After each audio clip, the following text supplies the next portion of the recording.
The last deck I wanted to talk about that I am pretty surprised is doing so well. We're seeing in terms of the equivalent of championship points earned, it is the 7th most, despite being the 8th most played deck. So a little bit above success.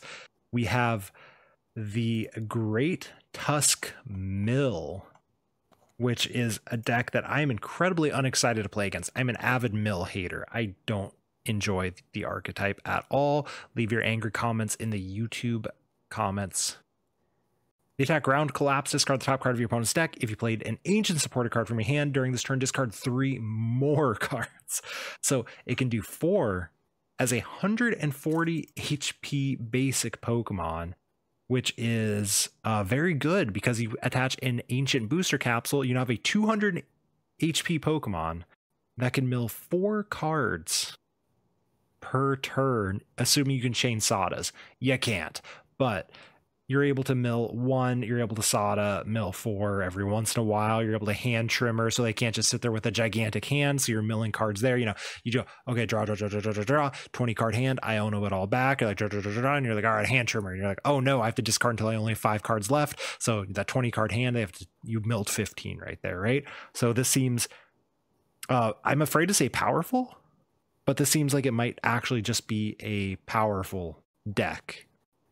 Grant, what are your thoughts? You have not... No, you did play. You did play when Cinccino Mill was a deck. So you have played with a proper good Mill deck. What are your thoughts on this? A proper good, but you don't like Mill. I'm going to play it. I'm going to test it out. It seems like a lot of fun.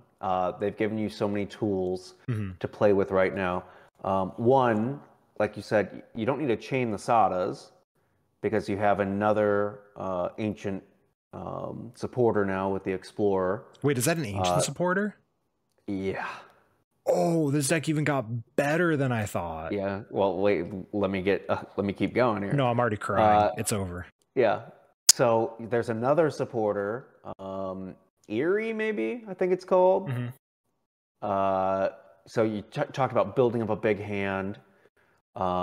There's ways around it. You could play an Eerie, look at your opponent's hand, choose 2 item cards, discard them.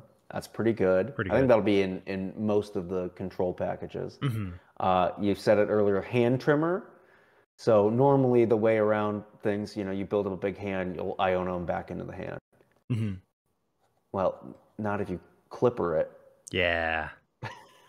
So you build up a big hand, you have 20 cards. Oh, they're all gone. Yep. Now your Iono is worthless. Yeah, so if you have 7 to 8 supporters, not tough to chain those along. Like you said, the booster's great, builds it up, makes it easier. The natural synergy with Durant needed the DTEs, right? Yep. Now you can use Sada and then attach from hand. So to put 5 or 6 of them together isn't tough. Yeah, really cool deck. I've seen, let's see, what are the A specs? Yeah, Catcher and Cape, right? Makes sense. Here's where we're seeing Cape be one. So you're making a beefy boy every time. Yeah, really cool. Easy to do, right? You're playing 4 or 5 Pokemon. So you have tons of space to play all the cards like we're seeing in there, the trekking shoes, which is awesome. Just churn through your deck, right? Oh yeah. The Pidgeotto or Pidgeot with Forest Seal, you still get that. You'll never deck out. Awesome deck. It actually seems like, and this is before I even realized that the Explorer was also an ancient card. So now it's even better, right? That's 8 supporters. So that is a potential 32 mil right there. That's enough to win the game off of that. But yeah, you have so many tools, right? We're seeing Mawile in some of the lists. We're seeing Mimikyu in some of the lists. And so these are just extra control pieces you can have. And of course, you have Counter Catcher, you have Calamitous Wasteland as one of the lists, which is non-fighting Pokemon have 1 more retreat cost. So that's another one where you can just stick something in the active. You're like, all right, you can't even move this thing. And for anyone who played a deck like Durant remembers, if you get a second turn of mill, you usually can win that game. Like, the issue with these decks was always the chaining, right? When your opponent applied pressure without playing many cards, mill was unplayable. if you can remove the lack of pressure from your opponent or force them to play cards, that's when these decks become good. And so I'm not super excited, like I said, that this deck appears to be so powerful. Yeah, I'm excited to test it out. When Durant was a thing, that was just my fun when I played online, to just get online and play a game or two and just make somebody's day terrible. Yeah, so I'm excited for Mill. Live ladder's not going to be a great place for the people who want to do that exact same thing. Yep.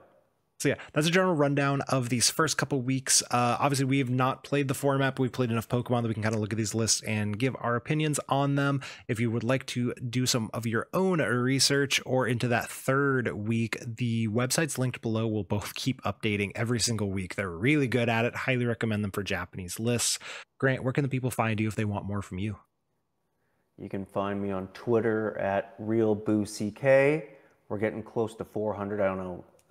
I don't really care about followers, but it's kind of cool. Might do a giveaway or something. I don't know. I've got a ton of world stuff and stuff that's just collecting dust in the storage unit that wouldn't be a bad way to get rid of. And yeah, so Twitter's the best space. Check me out there. Myself, Twitch, Twitter, and YouTube at mellow_Magikarp. Rate and review the show. Leave a thumbs up on YouTube. This has been another episode of the Lake of Rage podcast. It will catch you all next week.